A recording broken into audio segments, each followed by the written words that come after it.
से, यानी जो क्रिया हो चुकी हो पहले से ही, वो होता है भूतकाल। यानी बीते हुए समय में होने का वो तो उसे भूतकाल कहते हैं। उदाहरण, चित्रा ने खाना खाया, यानी वो खा चुकी है खाना, क्रिया हो चुकी है, बीते हुए समय में हो चुकी है।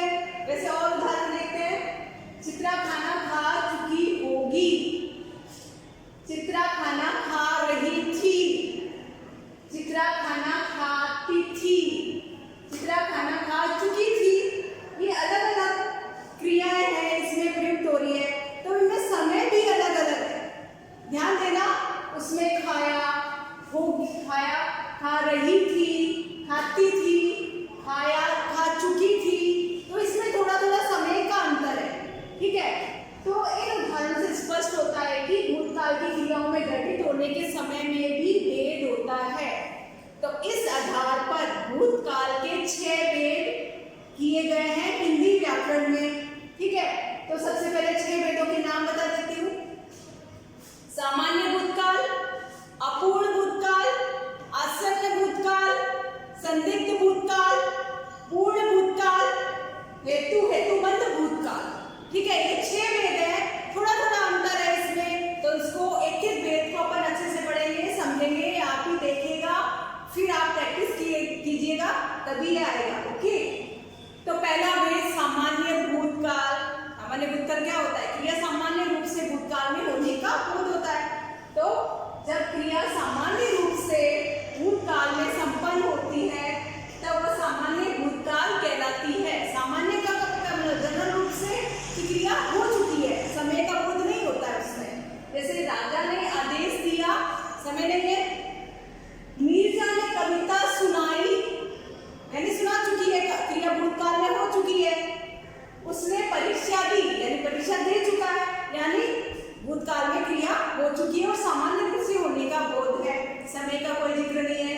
ठीक है, तो सामान्य भूतकाल का बोध कराने के लिए धातु के साथ आ, ए, ये, ई जोड़ा जाता है। अब धातु क्या होती है? क्रिया के मूल रूप को धातु कहते हैं। जैसे खाना, तो खा है, क्या है? धातु, उसमें ना प्रत्यय जुड़ा, क्या बन गया? खाना।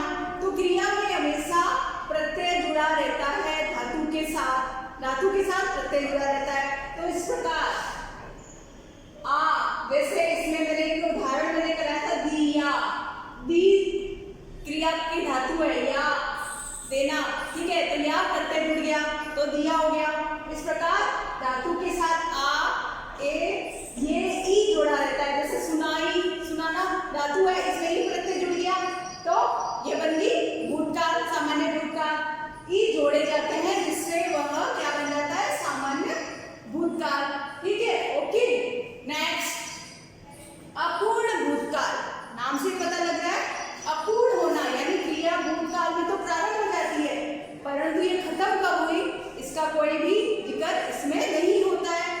ठीक है, जब क्रिया भूतकाल में आरंभ हो गई हो, परंतु अभी समाप्त न हुई हो, तब उसे अपूर्ण भूतकाल कहते हैं। यानी क्रिया भूतकाल में प्रारंभ हो चुकी थी, पहले हो चुकी थी, परंतु अभी भी चल रही है या रुक गई है, इसका हमें पता नहीं है। ओके, जैसे उदाहरण और द्वारा समझेंगे, राम विद्यालय जा रहा था, इतना ही पता है, जा रहा था भूतकाल में, क्रिया खत्म कब हुई, ये अपूर्ण है। वह सोता था, जवान दिन रात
सो गया है, रमा बस अभी गई है, ब्रश तुरंत ही गिर गया था।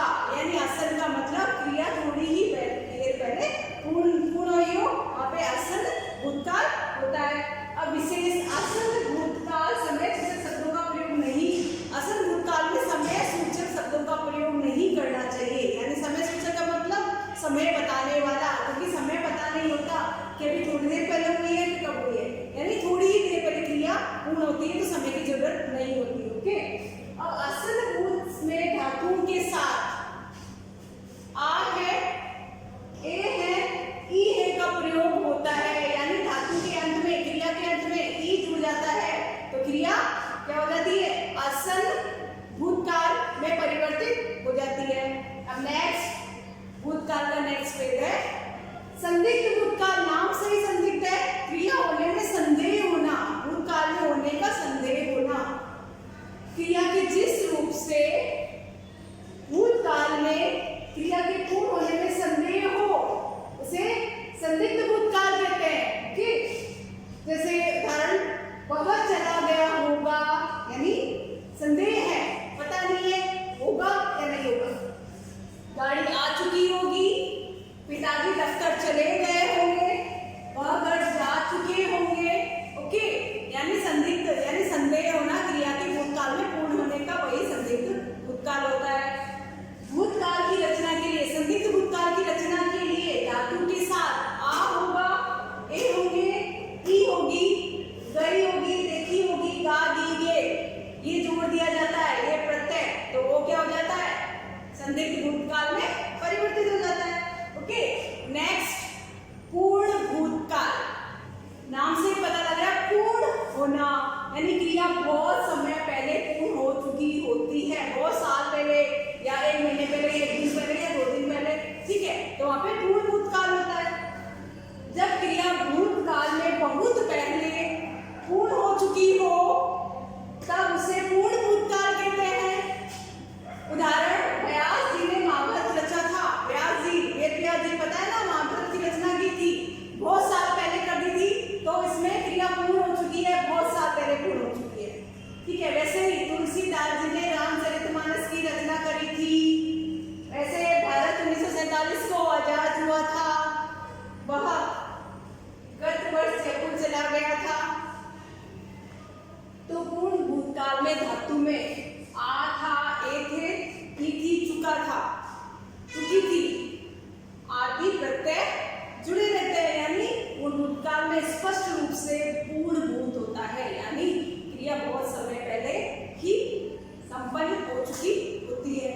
तो भूतकाल का अंतिम भेद हेतु, हेतुमंद भूतकाल। हेतु क्या है, कारण, रीजन। कोई क्रिया होने, एक क्रिया होने के बाद दूसरी क्रिया होती है, यानी इसमें जो क्रिया भूतकाल में संपन्न हो सकती थी परंतु किसी कारणवश नहीं हो पाई, एक कारण बना उसके बाद दूसरा कार्य नहीं हुआ। जैसे आप पढ़ोगे तभी प्रथम आओगे, तो एक क्रिया हुई तभी दूसरी क्रिया होगी।